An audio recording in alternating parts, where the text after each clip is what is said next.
ұлдар арасында 3-ші орын иеленген Арыстанбек Жәнібек марапатталады.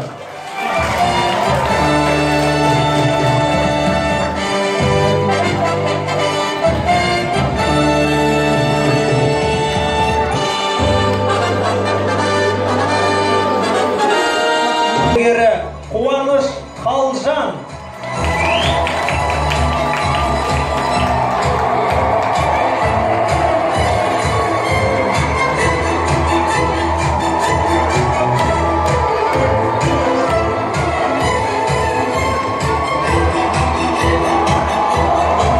Күміс жүлдені иеленіп отырған Сәулет Әйтенов марапатталады.